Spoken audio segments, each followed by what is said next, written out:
అందరికీ నమస్కారం. మనం స్వామి రామ గారి గురించి తెలుసుకుంటూ ఉన్నాం. లాస్ట్ ఎపిసోడ్లో రచయిత గారికి స్వామి రామ గారు తమ ప్రాచీన గుహ వద్దకు తీసుకుని వెళ్తామని ప్రామిస్ చేశారు. ఆ గుహ సనత్ కుమారుని ఆదేశంతో అంగీరస మహర్షి నిర్మించినది అన్నట్టుగా చెప్పారు. దానిని చూపించకుండానే స్వామి రామ గారు దేహ విరమణ చేసేస్తారు. కానీ రచయిత గారికి వారు ఎలాగైనా చూపిస్తామని ప్రామిస్ చేశారు. ఒకసారి కల్లో కూడా చెప్పారు. కాబట్టి ఎంతో నమ్మకంగా ఉన్నారు. అనుకున్నట్టుగానే కొద్ది సంవత్సరాలకి వారు ఆ హిమాలయాలకు వెళ్ళి ఆ పర్వతం దగ్గర ఆ గురువుల దర్శనాన్ని కూడా పొందుతారు. అలాగే ఆ గుహని కూడా దర్శిస్తారు. అక్కడే ప్రవహిస్తున్నటువంటి లచ్చు నది గంగా నది అని కూడా తెలుసుకుంటాడు. ఆ తర్వాత స్వామీజీ బాబాజీ ఏం చెప్పారు అనే దాని గురించి చక్కగా చెప్తారు. జీవితం అనే ప్రయాణం చక్కగా సాగాలి అంటే మనకు సెల్ఫ్ ట్రాన్స్ఫర్మేషన్ అనేది చాలా అవసరం. మన ఇన్నర్ని జయించాలి, మన మనసుని జయించాలి. సుఖదుఖాలనే సుడిగుండాల్లో ఎలా పడకుండా వెళ్ళాలి అనేది స్వామీజీకి బాబాజీ గారు చక్కగా బోధించారు. వారు చెప్పేది మనకు మనిషికి శాంతి, సంతోషం కావాలి అంటే మనస్సు యొక్క మర్మాన్ని కనుక్కోవాలి. ఏ ఆకర్షణలు మనల్ని లాక్కుని వెళ్తూ ఉన్నాయి అనేది గమనించుకోవాలి. అది ఎలాంటి మాయలు చేస్తోంది అనేది కనిపెట్టగలగాలి అనేసి చెప్తారనమాట. ఆ మాయా తెరని ఏదో ఏకాంతంలో కూర్చోనో లేకపోతే ఒక మహనీయుని సమక్షంలో తొలగించలేము. కానీ గురువు యొక్క బోధని స్వీకరించి మనము శిక్షణనివ్వాలి. మనస్సుకి శిక్షణనిస్తూ అలవాట్లని మెల్లగా మార్చుకుంటూ ఈ ప్రపంచంలోనే ఉంటూ దానికి ప్రభావితం కాకుండా మనం ముందుకు వెళ్ళాలి అనేసి చెప్తారు. ఇక నెక్స్ట్ చాప్టర్ పరమగురువులతో జీవనం గురించి తెలుసుకుందాం. స్వామీజీ బోధల్లో తరచుగా నువ్వు ఇప్పటికే దైవత్వం సాధించావు, ఇక నువ్వు చేయాల్సిందల్లా మానవుడిగా మారటం అని చెప్పేవారు. ఈ అవగాహన సాధించటానికి 20 సంవత్సరాలుగా నేను అనేక పర్యాయాలు ప్రయత్నిస్తూనే వచ్చాను. కానీ ఇప్పటికీ ఈ విషయంగా నేను అసంపూర్ణంగానే ఉన్నాననే విషయం అర్థమైంది. స్వామివారి అంతిమ దినాల్ని గమనించినప్పుడే నాకు ఆ బోధ సారం ఒక్కసారిగా స్ఫురించింది. తనలోని దివ్యత్వాన్ని మాయావరణానికి లొంగకుండా ఎంతో ఒడుపుగా సంరక్షించుకునేవారు ఆయన. తనలోని దివ్య ప్రకాశం చూపే వెలుగులో ఆయన నిరంతరం స్వేచ్ఛా విహంగంలా విహరిస్తూ ఆనందంలో ఉండేవారు. స్వామీజీ తన దేహాన్ని త్యజించటానికి 9 సంవత్సరాల ముందు హిమాలయ పర్వత సానువుల వద్ద వైద్యశాల, వైద్య కళాశాల, నర్సింగ్ స్కూల్ను, అదే రకంగా రూరల్ డెవలప్మెంట్ ప్రాజెక్టును నిర్మించాలనే బృహత్తరమైన కార్యక్రమాన్ని చేపట్టారు. ఈ పథకాలన్నీ 1994 నుంచి 96 మధ్య సంవత్సరాలలో కీలకమైన దశకి చేరుకున్నాయి. ఆ రోజుల్లో భారత క్యాబినెట్ మంత్రులు, ఉత్తరప్రదేశ్ గవర్నర్, ఇతర రాష్ట్రాల గవర్నర్లు, అనేక మంది విఐపీలు స్వామివారిని కలిసి పూలమాలలతో సత్కరిస్తూ జ్ఞాన సంపన్నతని, నిస్వార్థంగా మానవాళికి చేస్తున్న సేవని ఎంతగానో కొనియాడేవారు. కానీ అక్కడ ప్రాంతీయంగా ఉండే చోటామోటా రాజకీయ నాయకులు ఆయన CIA ఏజెంట్ అని, పాశ్చాత్య దేశాల నుంచి నిధులు తీసుకొస్తున్నారని, విదేశీ శాస్త్ర పరిజ్ఞానానికి లొంగిపోయారని ఆరోపించేవారు. స్వామీజీ తన మాతృదేశ గౌరవానికి, దాని ఔన్నత్యానికి ఎలాంటి భంగం కలిగించడం లేదని, అక్కడి గ్రామాల్లోని వివిధ ప్రజా సమూహాల ముందు రుజువు చేసుకోవలసిందిగా వారిపై తీవ్రమైన ఒత్తిడి తెస్తుండేవారు. నేను గమనించినంత వరకు స్వామీజీ వ్యక్తిత్వం 2 భిన్న ధృవాలకి చెందింది. ఆయన ఏ పరిస్థితినైనా స్థిరచిత్తంతో సమభావంతో ఎదుర్కొనేవారు. అలాంటి సందర్భాల్లో చూసినప్పుడు మాత్రమే నాకు ఆయన తరచుగా చెబుతూ ఉండే సన్మానాలకి అవమానాలకి అతిశయించకుండా నిశ్చలంగా ఉండేవారే దివ్య జ్యోతిని చైతన్యవంతంగా ఉంచగలుగుతారు అనే సూక్తికి సరైన అర్థం నాకు అవగతమైంది. ఏ సంస్కృతిలో చూసినా దానికి చెందిన గొప్ప పురాణాలు ఇతిహాసాల్లో రాక్షసులకు భాగవతోత్తములకు నడుమ యుద్ధాలు జరుగుతూ ఉంటాయి. తరచుగా ఆ పోరులో దైవస్వరూపులైన భాగవతోత్తములు ఓడిపోతూ ఉంటారు. భారత పురాణ గాథలలో తేజోవంతులైన ఈ ఋషులు ఓడిపోయినప్పుడు తమకన్నా శక్తివంతులైన వారి ఆశ్రయం పొంది కానీ లేదా రహస్య ప్రాంతాల్లోనో సుదూర పర్వత గుహల్లో తమ దైవోపాసనని తీవ్రతరం చేసి దైవకృపని పొందేవారు. ఆ విధంగా వారు తమ అంతర్గత శక్తిని పెంచుకుని చివరకు తమ ప్రత్యర్థిని సవాలు చేసి ఓడించి తమ పూర్వపు వైభవాన్ని తిరిగి పొందేవారు. ఇలాంటి దైవ విపత్తులు సంభవించిన సమయాలలో ప్రాజ్ఞులు జ్ఞానులు ముందుకు వచ్చి ఓడిపోయిన వారికి వారి స్వశక్తిని, నిర్భీతి, ఆత్మస్థైర్యం, అచంచలమైన విశ్వాసం, సంకల్పశక్తి, లక్ష్య ఛేదన వంటి విశేష లక్షణాలను అందించి ఎంతో సహాయపడుతూ ఉంటారు. స్వీయ నైపుణ్యం అనివార్యంగా ఈ లక్షణాలన్నింటినీ సమగ్రంగా అభివృద్ధి చేస్తుంది. ఈ స్వీయ నైపుణ్యం మనలోని బలహీన మనస్తత్వాలను జయించి మనల్ని సంపూర్ణ మానవులుగా తీర్చిదిద్దుతుంది. మన మీద మనం ఆధిపత్యాన్ని సాధించడం అనేది క్రమానుగతంగా నిరంతరాయంగా కొనసాగాల్సిన ప్రక్రియ. అప్పుడే ఈ స్వీయ పరివర్తన మార్గంలో మనం పయనించగలం.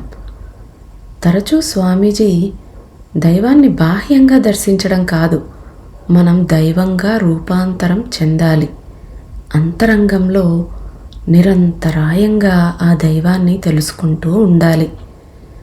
ఆ దృష్టే మనకు మన జీవిత మౌలిక స్వభావాన్ని పరిచయం చేస్తుంది అని చెప్తుండేవారు.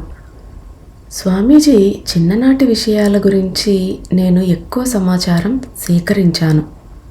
అప్పుడు నాకు బాబాజీ తన ప్రియతమ శిష్యుడు భోలేని ఒక పరిపూర్ణమైన మానవుడిగా తీర్చిదిద్దేందుకు అతనికి తనలోని దివ్య జ్యోతిని నిరంతరం కాపాడుకునే సామర్థ్యాన్ని ప్రసాదించటానికి ఎంత కృషి చేశారో అర్థమైంది. కానీ ఇదేమంత తేలికగా జరగలేదు. ఎందుకంటే భోలే ఆయన దగ్గరకు ఒక సాధకుడిగా నేర్చుకునేందుకు రాలేదు. అసలు వారిద్దరి మధ్య ఉన్న బంధం కూడా గురు శిష్య సంబంధానికే పరిమితం కాదు. చెప్పాలంటే భోలేకి తండ్రి స్నేహితుడు అయిన బాబాజీ భోలే బాల్యాన్ని నియంత్రించదలుచుకోలేదు. జీవితాన్ని పరిపూర్ణంగా అనుభవించాలంటే అతడు మిగతా అందరి పిల్లల్లాగానే పెరగాలి. కౌమార దశ గడపాలి. తప్పిదాల నుంచి నేర్చుకోవాలి. ఆ పైన తనకి బాగా అర్థవంతంగా ఉన్న దిశలో తన జీవన గమనాన్ని నడుపుకోవాలని భావించారు బాబాజీ. అందుకే ఆయన భోలేలో అంతర్గతంగా నిద్రాణ స్థితిలో ఉన్న తుంటరితనం, అసహనం వంటి ప్రతికూల ధోరణులను వెలికి వచ్చేలా చేసి వాటిని కరుణ, ఓర్పు, విధేయత లాంటి ఉపకార భావనలుగా మార్చడానికి ఒక వాతావరణాన్ని ఏర్పరిచారు. తరచూ భోలే బాబాజీని ఆట పట్టించడానికి ప్రయత్నం చేస్తుంటే బాబాజీకి భోలే వేషాలన్నీ తెలిసుండి అతడినే గెలవనిచ్చేవారు. అలాంటి ఒకానొక సందర్భం చూడండి. నరేంద్రనగర్ శివార్లలో ఋషికేశ్ దగ్గరలో ఉన్న ఒక పట్టణంలో ఉన్నప్పుడు బాబాజీ భోలియా వెళ్దాం పదా అన్నారు. ఒకసారి బాబాజీ బుర్రలోకి వెళ్ళాలనే ఆలోచన వచ్చిందంటే ఆయన్ని అక్కడ ఆపడం ఎవరి తరమూ కాదనే విషయం భోలేకి తెలుసు. కానీ ఎముకలు కొరికే అంతటి చలిలో భోలేకి ఈ వెచ్చని చలిమంటని వదిలి వెళ్ళాలని లేదు. అయినా బాబాజీకి దుప్పటి చుట్టి అది ఊడిపోకుండా ముళ్ళు గుచ్చారు. ఇద్దరూ నగరంలోని ట్రాఫిక్ సర్కిల్ వచ్చే వరకు నడవడం మొదలుపెట్టారు. బాబాజీ మనసులో లేదని తెలిసి భోలే చాలాసార్లు బాబాజీని ఆ ట్రాఫిక్ సర్కిల్ చుట్టూ తిప్పి చివరికి వాళ్ళు వచ్చిన దారి వైపే మళ్ళించాడు. మళ్ళీ వాళ్ళు చలిమంట దగ్గరకు రాగానే ఆశ్చర్యంగా బాబాజీ, అరే చూడిక్కడ చలిమంట ఉంది, కాస్త చలి కాచుకుందాంరా అని కింద కూర్చుండిపోయారు. ఉదయాన్నే లేచి కళ్ళు తెరిచి, భోలియా మనం రాత్రంతా నడిచినా ఇక్కడే ఉన్నామేమిటి అని ప్రశ్నించారు. నేను మిమ్మల్ని మాయ చేశాను అని భోలే అనగానే బాబాజీ నవ్వేవారు. కానీ ఇతర సందర్భాలలో బాబాజీ స్థిరంగా ఉండేవారు. ఉదాహరణకి ఒకరోజు ఉదయం బాబాజీ ఋషికేశ్లోని గంగానదిలో స్నానం చేయటానికి బయలుదేరారు. మామూలుగానే భోలే ఆయన్ని అనుసరించాడు. దారిలో వాళ్ళు ఓ మిఠాయి దుకాణం దాటి వెళుతున్నారు.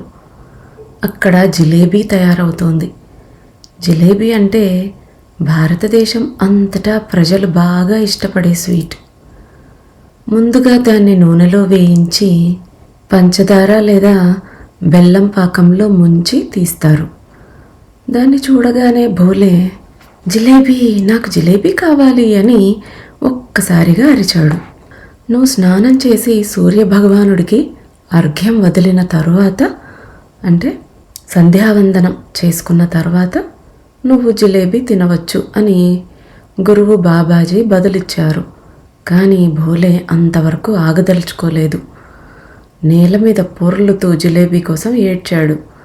బాబాజీ మళ్ళీ స్థిరంగా, నేను ఒకసారి కాదని చెప్పాక ఇక అది కాదు, అంతే, ఎలా ప్రవర్తించాలో నేర్చుకో అన్నారు. ఇదంతా చూసి జాలితో దుకాణదారుడు జిలేబీని ఇవ్వచూపాడు. కానీ బాబాజీ జోక్యం చేసుకున్నారు. మధ్యలో, లేదు వాడికి ఇవ్వకు అని అడ్డుపడ్డారు.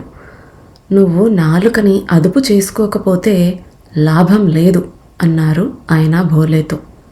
అంతేకాదు, జాలితో ఇచ్చే జిలేబీ తినే దయనీయ స్థితిలో నిన్ను నేను చూడదలుచుకోలేదు. రా, వచ్చి స్నానం చెయ్యి, తర్వాత నీకు ఏం కావాలన్నా తినవచ్చు అన్నారు భోలేతో. కానీ భోలే ఆయన మాట వినలేదు. రోడ్డు మధ్యలో మట్టిలో పొరలాడుతూనే ఉన్నాడు. భోలే ఏడుస్తుంటే బాబాజీ రోడ్డు పక్కనే కూర్చొని గమనిస్తూ ఉన్నాడు. ఇంతలో పెద్దగా హారన్ కొడుతూ ఒక లారీ అతని ఎదురుగా నిలబడింది. ఇలాంటి స్థితిలో రోడ్డు మీదే ఉంటే తన పంతం నెగ్గించుకోవచ్చునని భోలే అనుకున్నాడు. కానీ బాబాజీ, డ్రైవర్, ఈ అల్లరి పిల్లాడి మీదకి బండి తోలేసేయ్ అన్నాడు డ్రైవర్తో. దాంతో డ్రైవర్ లారీని అడ్డదిడ్డంగా తోలుతూ భోలేకి దగ్గరగా పోనిచ్చి చెవులు చిల్లులు పడేటట్టు హారన్ కొట్టడం మొదలుపెట్టాడు. చివరికి భోలే లేచి పరిగెత్తాడు. నీ ఏడుపు అయిపోతే వచ్చి స్నానం చెయ్యి అన్నాడు. చివరికి భోలే స్నానం చేసి జిలేబీ తీసుకున్నాడు. బాబాజీ భోలేకి నేరుగా బోధించడం కానీ క్రమశిక్షణలో పెట్టిన సందర్భాలు కానీ చాలా అరుదు. ప్రేమగా ఆప్యాయతగా చూసుకునేవారు భోలేని. అయితే గంగోత్రిలో నివసించే స్వామి శివానంద ఎక్కువగా భోలేని క్రమశిక్షణలో పెట్టే బాధ్యత తీసుకున్నారు. స్వామి శివానంద గొప్ప విద్యావేత్త, పండితుడు, పూర్వాశ్రమంలో అంకిత భావంతో పనిచేసిన వైద్యులు. సంస్కృతంలో మంచి ప్రావీణ్యం కూడా ఉంది. మంచి హిందీ మాట్లాడగలరు, బెంగాలీలో రాయగలరు. హిందీలో తర్జుమా చేయబడి ప్రఖ్యాతిగాంచిన వీరి పుస్తకం సుగం సాధనా పంథ్ వీరి ఉత్కృష్ట తాత్విక స్థాయిని, వైరాగ్యాన్ని తెలియజేస్తుంది. సంస్కృతం, తాత్విక ధర్మసూత్రాలు నేర్చుకోవడానికి ఎప్పటికప్పుడు బాబాజీ భోలేని గంగోత్రిలోని స్వామి శివానంద దగ్గరికి పంపుతూ ఉండేవారు. అక్కడి కఠినమైన ఆధ్యాత్మిక జీవనానికి సంబంధించిన నియమ నిబంధనల్ని మొదట్లో భోలే తట్టుకోలేకపోయేవాడు. స్వామి శివానందకి భోలే పూర్తిగా అదుపు తప్పాడనే భావన ఉండేది. ఆయన తరచూ వీడు మాట వినడం లేదంటూ భోలేని తిరిగి బాబాజీ దగ్గరికి పంపుతూ ఉండేవారు. కానీ వయసు పెరుగుతూ ఉన్న కొద్దీ స్వామీజీ శివానందజీ తనను క్రమశిక్షణలో ఉంచడంలోని విలువ, తన పట్ల ఆయనకున్న అంతర్లీనమైన ప్రేమ భోలేకి అర్థమైంది. అందుకే 1965లో స్వామీజీ పర్యవేక్షణలో ప్రచురింపబడిన సుగమ్ సాధన్ పంథ్ పుస్తక పరిచయంలో స్వామీజీ నుండి నేర్చుకున్న ఎన్నో విషయాలకు వారికి తాను ఎప్పటికీ కృతజ్ఞుడినై ఉంటానని తెలియచేశారు. స్వామి శివానందకి చాలామంది శిష్యులున్నారు. ఇప్పుడు పాకిస్తాన్లో భాగంగా ఉన్న పంజాబ్ నుండి ఎక్కువగా మహిళా శిష్యులు ఉండేవారు. శీతాకాలంలో గంగోత్రిలో చలి తీవ్రంగా ఉన్నప్పుడు స్వామి శివానంద వాళ్ళని చూసి రావటానికి వెళ్ళేవారు. అప్పట్లో ఆర్య సమాజ స్థాపకుడైన స్వామి దయానంద సరస్వతి వారి శిష్యుల ప్రేరణ వల్ల పంజాబ్ వేద పండితులకు పుట్టినిల్లుగా ఉండేది. అలాగే పంజాబ్తో పాటు కాశ్మీర్, అందులో ముఖ్యంగా అప్పట్లో సింధ్గా పిలువబడే ప్రాంతం సూఫీ సంతులతోనూ ముసల్మాన్ ఫకీర్లతోనూ విరాజిల్లుతూ ఉండేది. భారతదేశంలోని ఈ ప్రాంతాలలో స్వామి శివానందతో చేసిన ప్రయాణం భోలేకి ఎన్నో విషయాల్లో కనువిప్పు కలిగించింది. ఉత్కృష్ట స్థాయిలో ఉండే స్వచ్ఛమైన సాధువులు వారి వారి సామాజిక నేపథ్యానికి, విద్యా స్థాయికి, మతాలతోనూ సంబంధం లేకుండా ఎలా ఉంటున్నారో ప్రత్యక్షంగా చూశాడు భోలే. ఉదాహరణకి షెహన్షా అంటే రాజులకే రాజు అనే సూఫీ సాధువు గురించి స్వామీజీ నాకు ఓసారి చెప్పారు. ఆయనకు ఆ పేరు రావడానికి కారణం తరచుగా అతడు చక్రవర్తిలాగా వస్త్రధారణ చేసుకోవడం. అతడి పరిస్థితి ఏమిటో ఎవరికీ అర్థమయ్యేది కాదు. ఆయనకి ఒక స్థిర నివాసం ఉండేది కాదు. కానీ ఆయన దగ్గరకు సాధారణంగా వ్యాపారులు, ఉపాధ్యాయులు, న్యాయవాదులు, వైద్యులు, సన్యాసులు, ప్రభుత్వాధికారులు రావాలని తహతహలాడేవారు. వాళ్ళు ఇతడి కోసం వెతుక్కునేవాళ్ళు, కానీ ఫలితం ఉండేది కాదు. ఎందుకంటే ఆయన కావాలంటే మాయమైపోయేవారు, లేదా అందరికీ కనపడాలనుకుంటే ఉన్నట్టుండి ప్రత్యక్షమయ్యేవారు. ఉన్నట్టుండి కొన్ని సమయాల్లో వీధుల్లో సాధారణ వ్యక్తిగా నడుస్తూ కనబడేవారు. ఒకసారి లాహోర్ అంటే ఇప్పటి పాకిస్తాన్లోని ఒక నగరం నుంచి రైల్లో తిరిగి వస్తూ ఉండగా స్వామి శివానంద భోలే ఆగ్రాలో దిగిపోయారు. సుమారు 1/2 కిలోమీటర్ నడిచిన తర్వాత స్వామి శివానంద ఉన్నట్టుండి ఆగి, ఇప్పుడు షెహన్షా ఎక్కడున్నాడో ఏమో అని అన్నారు. అలా అనుకోగానే దగ్గరలో ఉన్న ఓ చెట్టు దగ్గర నుంచి శివ ఇక్కడున్నాను అంటూ చిన్నగా పిలుపు వినబడింది. షెహన్షా చెట్టు వారగా అచ్చం భారతీయ పురాణాల్లో కృష్ణుడు ప్రత్యక్షమైనట్టు అయ్యాడు. ఇద్దరి మధ్య పరస్పర గౌరవాభినందనలు, కుశల ప్రశ్నలు అయిన తర్వాత షెహన్షా, అయితే మీరిప్పుడే వచ్చారన్నమాట. భోలే పసిపిల్లాడు, ఆకలిగా ఉండి ఉంటుందే. చూడు భోలే, కొద్ది నిమిషాల క్రితం ఎవరో మిఠాయి పొట్లం తెచ్చి ఇచ్చారు. నీకు ఇష్టమైన రసగుల్లాలు అంటూ లేవకుండానే చెట్టు మొదల దగ్గరికి వెళ్ళి పొట్లాన్ని బయటకు తీశారు. మతి పోగొట్టే ఈ చిత్ర విచిత్రమైన విద్యలన్నీ భోలేకి సుపరిచితాలే. బాబాజీ, ఇతర గురువుల ఇలాంటి వింతలు ఎన్నోసార్లు చూడడంతో అతడికి మెదడు మొద్దుబారిపోయింది. అందుకే ఎలాంటి ప్రశ్నలు లేకుండా వినయంగా మిఠాయి తీసుకున్నాడు. కొన్ని గంటలు షెహన్షాతో గడిపి టుండాలాకి వెళ్ళే రైలు ఎక్కారు. అక్కడి నుంచి వాళ్ళు గంగానదీ తీరాన గఢ్ ముక్తేశ్వరాలో ఇతర సాధు పరివారంతో ఉంటున్న బాబాజీని కలవడానికి వెళ్ళారు. గఢ్ముక్తేశ్వరాలో బాబాజీతో ఉన్నప్పుడు భోలే ఎక్కువ సమయం అతీంద్రియ యోగశక్తులైన సిద్ధుల క్రియాశక్తుల గురించి ఆలోచిస్తూ ఉండేవాడు. బాబాజీతోనూ ఇంకా సిద్ధులతోనూ జరిగే పర్యటనల్లో అన్ని రకాల మార్మిక సంఘటనల్ని చూశాడు భోలే. షెహన్షా ఆకస్మిక దర్శనం ఇవ్వటం, మాయం కావటం కూడా వాటిల్లో భాగమే. ఉదాహరణకి కొంతమంది సాధువులు దేనికోసమూ చింతించరు, కానీ వాళ్ళకి కావలసినవన్నీ ఉనగూడుతాయి. మరికొంతమంది అన్ని రకాల విద్యల్ని ఉపయోగించి కూడా కావలసిన ఆహారాన్ని కూడా సమకూర్చుకోలేరు. అయినా వాళ్ళకి సరైన పోషణ ఉండదు, దారుణమైన ఆకలితో ఉంటారు.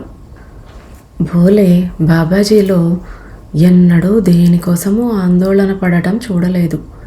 ఎక్కడికి వెళ్ళాలి, ఎప్పుడు వెళ్ళాలి అనే ప్రణాళికే ఆయనకి ఉండదు. అయినా ఆయన ఎక్కడికి వెళ్ళినా ఆ ప్రదేశంలో ఆయన కోసం ఎవరో ఒకరు నిరీక్షిస్తూ కనబడతారు. ఆ రాత్రికి ధుని దగ్గర ఆయన ఉంటారు. అక్కడి ప్రజలు అక్కడికే ఆహారం తెస్తారు. ఒకసారి గంగోత్రికి కొన్ని మైళ్ళ దూరంలో ఉన్న భైరవ ఘాటీలో వారు నడుస్తూ ఉండగా బాబాజీని దర్శించుకుని వెళ్తున్నాయా అన్నట్టు ఎలుగుబంట్లు, పర్వత ప్రాంతంలో ఉండే సింహాలు ఆయనకి తారసపడి వెళ్తూ ఉండేవి.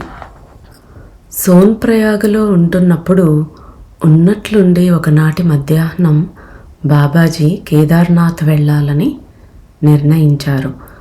బయలుదేరి మేం చిర్బాసా వెళ్ళేటప్పటికీ రాత్రి 10 గంటలయ్యింది. ఎముకలు కొరికే చలి, నెలపొడుపు చంద్రుడు వెళ్ళిపోతున్నాడు.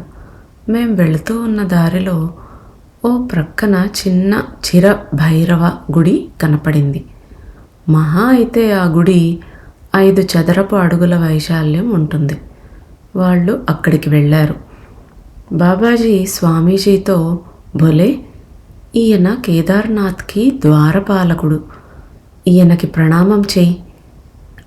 ఆయన కోరుకుంటే మన ప్రయాణం కొనసాగుతుంది, లేదా ఈ రాత్రికి ఇక్కడే ఉందాం అన్నారు.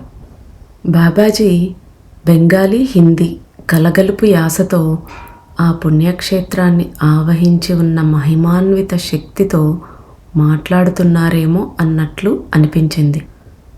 ఆయన చిరభైరవుడికి శిరస్సు వంచి నమస్కరించారు. అలా మాట్లాడుతూ ఉండగా మార్గానికి ఆవలి వైపు అకస్మాత్తుగా ఓ నెగడు కనిపించింది. దాంతో చిరభైరవుడు వాళ్ళకి అక్కడ ఆ రాత్రి విశ్రాంతి కోసం ఏర్పాట్లు చేసినందుకు బాబాజీ కృతజ్ఞతలు చెప్పుకున్నారు. ఇద్దరు నెగడు దగ్గర కూర్చున్నప్పుడు భోలే బాబాజీని, మన కోసం ఈ మంటను రాజేసింది ఎవరు అని అడిగాడు. దానికి బాబాజీ, అనాదిగా వస్తున్న మన సాంప్రదాయంలో భాగంగా భగవాన్ సనత్ కుమారులు 108 ధునులను హిమాలయాల చుట్టూ వెలిగించారు. ఈ ధునులు శాశ్వతమైనవి. ఈ ధుని చిరభైరవుడి ఆధీనంలో ఉంటుంది. ఇది నిరంతరాయంగా వెలుగుతుంది. చిరభైరవుడు సంకల్పిస్తేనే ఇది చూసేవాళ్ళకి కనపడుతుంది. చూసావా, ఈ ధునికి ధూమం లేదు. మన సాంప్రదాయంలో సాధువులు ఈ అగ్నినే తమ శిరస్సున ధరిస్తారు అని సమాధానమిచ్చారు బాబాజీ. అక్కడ నుంచి ఉదయం బయలుదేరి మధ్యాహ్నానికల్లా కేదార్నాథ్ చేరుకున్నారు. గొప్ప సిద్ధుడైన గుడారీ బాబాని కలుసుకున్నారు. ఈ మహనీయులు భోలేని తన సొంత బిడ్డలా సాకేవారు. భోలేకి ఆయనతో మాట్లాడడంలో ఎలాంటి సంకోచం ఉండేది కాదు. బాబాజీతో మాట్లాడుతున్నట్లే ఆ సాధువుతో మాట్లాడగలిగాడు. ఒక సాయంత్రం సందర్భం కుదిరినప్పుడు భోలే గుడారీ బాబాని, అందరూ బాబాజీ లాంటి సిద్ధులంటే ఎందుకు ఇష్టపడతారు? ప్రజలకి ఆయనపై అంత విశ్వాసం ఎలా ఏర్పడింది? ఆయనకి ఏవైనా అవసరాలు ఉంటే అప్పటికప్పుడు తీరుతాయి, కానీ ఇతరుల విషయంలో అలా జరగదు. కారణం ఏమిటి అని అడిగాడు. దానికి గుడారీ బాబా సమాధానం చెప్తూ, అంతటా నిండి ఉన్న కారుణ్యమూర్తి ప్రకృతి మాతతో బాబాజీ తనని తాను ఐక్యం చేసుకున్నారు. ప్రకృతిని నిర్లక్ష్యం చేసిన వారికి ప్రకృతి చేతనత్వంతో కూడిన సజీవ శక్తిగా కనపడదు. కానీ వీక్షించగలిగే నేత్రం కలవారికి ప్రకృతి మాత ప్రత్యక్ష పరోక్ష బహుమతుల్ని సమకూర్చే దైవీ శక్తిగా కనపడుతుంది. ప్రకృతితో మమేకమై జీవించడం మొదలు పెడితే దానితో కలిసి జీవించగలిగే సంవేదనశీలత మనలో పెంపొందుతుంది. అప్పుడు ఆమె మనల్ని ఎంతగా పట్టించుకుంటుందో, మనకి కావలసిన వాటిని ఎలా సమకూరుస్తుందో, మనం సాధించిన వాటిని మనతోనే స్థిరంగా ఎలా ఉంచుతుందో మన అనుభవంలోకి వస్తుంది. మన పరిసరాలను ప్రకృతి స్వభావానికి విరుద్ధంగా లేకుండా సర్దుకోగలిగితే ప్రకృతే మనల్ని పోషిస్తుంది. మన శ్రేయస్సుకు, మన పెరుగుదలకు అవసరమయ్యే అన్ని విషయాల్ని ప్రకృతే మనకు ప్రసాదిస్తుంది అన్నారు. భోలేకి ఈ విషయం చాలా అర్థవంతంగా అనిపించింది. దేవుడి పూజ కోసం తప్ప బాబా ఎప్పుడూ కనీసం పువ్వుని కూడా కోసేవారు కాదు. పందుం పుల్ల కావాలన్నా చెట్టు ముందు నుంచుని ముందుగా ఏదో గొణుగుతూ మాట్లాడేవారు. భోలే ఉత్సుకతతో ఒకరోజు బాబాజీతో, చెట్టుతో ఏం మాట్లాడుతున్నారు గురూజీ? దాంతో మాట్లాడగలరా? నన్ను మాట్లాడమంటారా అని అడిగేవాడు. దానికి బాబాజీ, వెళ్ళు, మనిద్దరం పళ్ళు తోముకోవడానికి పందుం పుల్లలు కోయి, కానీ కోసే ముందు కొమ్మను నీ చేతుల్లోకి వంచుకుని అనునయంగా ఇషేత్వ ఊర్జేత్వ అని సమాధానం చెప్పేవాడు. దాని అర్థం ఏమిటి? భోలే అడిగేవాడు. నా పళ్ళను శుభ్రపరచుకోవటానికి, బలపరుచుకోవటానికి నిన్ను తీసుకోవచ్చా అని ప్రార్థనాపూర్వకంగా అడగడం. ఎలాంటి క్రతువులోనైనా సమిధలను ఉపయోగించేటప్పుడు యజుర్వేదంలో చెప్పబడిన ఈ 2 మంత్రాలనే ఉచ్చరిస్తారు. వాటిని బాబాజీ పందుం పుల్లని విరిచేటప్పుడు భోలేని ఉచ్చరించమని చెప్పారు. బాబాజీ పైకి ఎంతో సామాన్యంగా ఉంటారు. ఆయన్ని చూస్తే ఆయనకి వేద విషయాల్లో అంతటి ప్రావీణ్యం ఉందని ఎవరూ ఊహించలేరు. అతని వద్ద ఏ గ్రంథాలు ఉండవు. బోధ చేస్తున్నప్పుడు కూడా ఆయన ఏ గ్రంథం నుంచి ఉదహరించరు. కానీ వారి ఆలోచనల్లో, మాటల్లో, దినచర్యల్లో వేద సారమంతా ఇమిడి ఉంటుంది. ఆయన నరనరాల్లో వేదం ప్రవహిస్తోంది. బాబాజీ వేదరూపులు. బాబాజీ దృక్పథంలో భగవంతుడు ఈ సువిశాల ప్రకృతి ప్రాంగణంలో జీవితం అనే ఘనమైన ఓ ఉత్సవం జరుపుతున్నాడు. ప్రాపంచిక, ఆధ్యాత్మిక సంబంధంగా జరిగే అన్ని రకాల పనులు, అవి అత్యల్పమైనవైనా లేదా బృహత్తరమైన కార్యాలైనా అన్నింటికీ ఈ ఘనమైన ఉత్సవంలో సముచితమైన స్థానం ఉంటుంది. ఒకరోజు బాబాజీ, భోలే ఒక పర్వత మార్గంలో నడుస్తూ ఉండగా తల్లిని కోల్పోయిన గువ్వ పిల్లని చూశారు. అది చాలా బలహీనంగా ఉంది. కనీసం దాని తలను కూడా ఎత్తలేకపోతోంది. దాన్ని చూడగానే బాబాజీ అప్రయత్నంగా విష్ణోర్ బాహుభ్యాం అని ఉచ్చరించి దాన్ని తన దోసిట్లోకి తీసుకుని దానివైపు మరోసారి చూసి దాన్ని గాల్లోకి ఎగరేశారు. ఆ పక్షిపిల్ల ఎగిరిపోయింది. ఈ విషయాన్ని భోలే గుడారీ బాబాకి చెబుతూ, అసలు చనిపోవడానికి సిద్ధంగా ఉన్న పక్షి, అది పిల్ల పక్షి, అంతలోనే అంత శక్తితో ఎలా ఎగురగలిగింది అని అడిగాడు. దానికి గుడారీ బాబా, బాబాజీ ఆ పిట్టని అంతటి దీనస్థితిలో చూడగానే జీవుల్ని సంరక్షించి శక్తిని ఒనగూర్చే విష్ణు భగవానుని స్ఫురణ వారి మనస్సులో మెదిలింది. ఆ రకంగా విష్ణుమూర్తి ఆయన్ని ఆవహించాడు. ఆ స్థితిలో బాబాజీ విష్ణోర్ బాహుభ్యాం అని అసంకల్పితంగా అన్నారు. అది వేదమంత్రం. విష్ణు బాహువులతో అని అర్థం దానికి ఉంది. అలా అనగానే బాబాజీ విష్ణు భగవానుడి జీవత్వానికి, శక్తికి సంధానకర్తగా మారారు. ఆయన బాహువులే విష్ణువు బాహువులు అయ్యాయి. తక్షణమే ఆ పిట్టకి బలం, శక్తి చేకూరింది. ఆ విధంగా ఆ గువ్వపిట్ట ప్రాణాలు దక్కించుకుని శక్తి పొంది ఎగిరిపోయింది. హిమాలయాల్లోని గొప్ప సాధువుల్లో గుడారీ బాబా ఒకరు. ఆయన కూడా ప్రకృతితో అద్భుతమైన సామరస్యాన్ని కలిగి ఉంటారు. బాబాజీ లాగానే ఆయనకి కూడా ఆకలి, దప్పులు, వేడి, చలి, బాధలు ఉండవు. ఆయన అనుమతితోనే నిద్ర, అలసట ఆయన దరి చేరతాయి. ఆయన వద్ద ఒక అద్భుతమైన బొంత ఉంటుంది. దాని నిండా వందలాది అతుకులుంటాయి. బయటపడేసిన ప్రతి ఓలు ముక్కని, గుడ్డ పేలికని దాంట్లో దోపి ఆయన కుట్టేసేవారు. ఏళ్ళు గడిచే కొద్దీ అది ఆయన తప్ప మరెవ్వరూ మోయలేనంత భారంగా తయారైంది. ఆయనకి బాగా సన్నిహితంగా ఉండేవారికి ఆయన బొంత ఒక జీవం ఉన్న ప్రాణి అని అర్థమవుతుంది.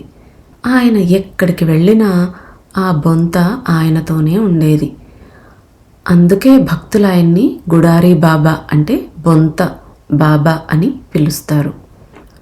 తరచూ గుడారీ బాబా, బాబాజీ పర్వత సానువుల్లో కలిసి తిరుగుతూ ఉండేవారు. వారితో కలిసి ఉండటం ఒక అనిర్వచనీయమైన అనుభూతి. స్వామీజీ నాతో ఒకసారి కేదార్నాథ్లో మా గురువుగారు గుడారీ బాబాతో కలిసి ఉన్న రోజుల్ని నా జీవితంలో ఎన్నటికీ మర్చిపోలేని రోజులు.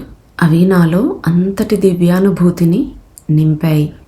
వారిద్దరూ ఒకరి కోసం ఒకరు తమ సిద్ధుల్ని ప్రకటీకృతం చేసేవారు. ఆ క్రమంలో వారు నాకు ప్రకృతి ప్రేమ అనే దివ్య ప్రబోధం చేశారు అని అన్నారు. ఒక వారం తర్వాత అత్యంత ఆకర్షణీయమైన ఆ కేదార్నాథ్ లోయ నుండి బాబాజీ తనకిష్టమైన తుంగనాథ్కి వెళ్ళిపోయారు. గుడారీ బాబా భోలే పుష్పలోయకి వెళ్ళారు. అనాదిగా పుష్పలోయ ఎందరో సిద్ధులకు నిలయం. అదొక అద్భుతమైన ప్రదేశం. ఈ లోయని అలంకరిస్తున్నట్లుగా ఉన్న శిఖరాన్ని గంధమాదన అని వ్యవహరిస్తారు. ఉత్కృష్ట స్థాయికి చెందిన మత్తుగొలిపే సుగంధాన్ని, అలాగే ఆధ్యాత్మిక పారవశ్యాన్ని కూడా అందించే ప్రాంతం అది. స్థల పురాణాలు, పురాతన గ్రంథాలను బట్టి ఈ పుష్పలోయకి ఆవలి శిఖరాలు మానవ సంచారం నిషిద్ధం. అవి కొన్ని దివ్యశక్తుల పహారాలో ఉంటాయి. ఈ లోయని చేరుకోవడానికి ముందుగా మేము హేమకుండ్గా ప్రసిద్ధి చెందినటువంటి పవిత్రమైన ప్రదేశం మీదుగా వెళ్ళాలి. ఇక్కడ సిక్కు మతస్థుల పదవ గురువు గురు గోవింద్ సింగ్ తపస్సు చేశారు. అందుకే ఇది సిక్కుల తీర్థస్థలి. చాలా రోజుల ప్రయాణం చేసి గుడారీ బాబా భోలే హేమకుండ్ చేరుకున్నారు. వాళ్ళు అక్కడి నుంచి పుష్పలోయకి చేరుకోవటానికి ఇంకా చాలా రోజులు ప్రయాణం చేయాల్సి ఉంది. ఆ సందర్భంలో అక్కడికే వెళ్ళడానికి తయారవుతున్న జపాన్ దేశపు సాధువు ఒకరు తారసపడ్డారు. దాంతో ఆ సాధువు గుడారీ బాబా, భోలే, వారితో పాటు జపాన్ సాధువుకి సంబంధించిన ఆహార పదార్థాలు, సరంజామా తీసుకొని రావడానికి 2 మనుషులు, ఇలా అంతా కలిసి ఒక బృందంగా బయలుదేరాము. పర్వత శిఖరాలని అధిరోహించే నేర్పు, ప్రయాణానికి కావలసిన సరంజామా అంతా తన వద్ద ఉందని జపాన్ సాధువు కాస్త మిడిసిపడేవాడు. కానీ ఇలాంటి ఎత్తైన కొండ శిఖరాల్ని ఎక్కుతున్నప్పుడు గుడారీ బాబా బొంత గొప్ప ఇబ్బందిని కలిగిస్తుందని అతడు భావించాడు. మరి అది మోయలేనంత బరువుగా ఉంది. నడుస్తూ ఉండగా భోలే అలసిపోయినట్టు కనపడినప్పుడు గుడారీ బాబా తన బొంతను భోలే భుజాలపై కప్పి మోయమని చెప్పేవాడు. అది చూసి ఈ జపాన్ సన్యాసికి అది క్షమించరాని చర్యగా అనిపించేది. ఒకసారి అతడు తనతో ఈ బొంత విషయం ముందే చెప్పి ఉంటే దాన్ని మోయటానికి తాను మరొక కూలీని పెట్టి ఉండేవాడిని అని కూడా చెప్పాడు. కానీ భోలే కాసేపు ఆ బొంతని మోసిన తరువాత అలసటంతా పోయి తిరిగి శక్తిని పొందేవాడని, అప్పుడు ఆ గుడారీ బాబా దాన్ని తిరిగి తీసేసుకునేవారని ఆ జపాన్ సన్యాసి ఎప్పుడూ గమనించనే లేదు. వాళ్ళు చేరవలసిన పుష్పలోయకి ప్రయాణం ఇంకా ఒకరోజు ఉందనగా జపాన్ సాధువు చలిజ్వరంతో వణికిపోసాగాడు. తనకి భారత మైదాన ప్రాంతాల్లో మలేరియా సోకి ఉండొచ్చని భయపడ్డాడు. అన్ని రకాల మందులు వాడాడు, అయినా తగ్గలేదు. అనామకంగా హిమాలయాల్లో చనిపోవటం అతనికి ఇష్టం లేదు. దాంతో అతని స్లీపింగ్ బ్యాగ్లో దూరి తన వద్ద ఉన్న రగ్గులన్నింటినీ కప్పుకుని పడుకున్నాడు. అయినా చలి తగ్గలేదు. దాంతో తను కప్పుకున్న రగ్గులు చాలక గుడారీ బాబాని అతడి బరువైన బొంతను కూడా పైన కప్పమన్నాడు. గుడారీ బాబా ఈ బొంత ప్రకృతిమాత చేత కుట్టబడిందని, దీనికి రోగాలను నయం చేసి స్వస్థతనిచ్చే శక్తి ఉందని, కనుక సాధువు బ్లాంకెట్లు రగ్గులు తీసేసి దీన్ని కప్పుకుంటే అన్ని రోగాలు పోతాయని చెప్పాడు. అలాగే అతన్ని బొంతతో కప్పిన కొద్ది నిమిషాలకే అతని జ్వరం మాయమైపోయింది. అతడికి మళ్ళీ శక్తి చేకూరింది. మర్నాటి ఉదయం ఈ బృందం తమ ఆఖరి గమ్యం చేరటానికి బయలుదేరింది. సో వాళ్ళు ఆ పుష్ప లోయకి ఎప్పుడు చేరుకున్నారు, అక్కడి అనుభవాలు ఏమిటి అనేది నెక్స్ట్ సెషన్లో తెలుసుకుందాం.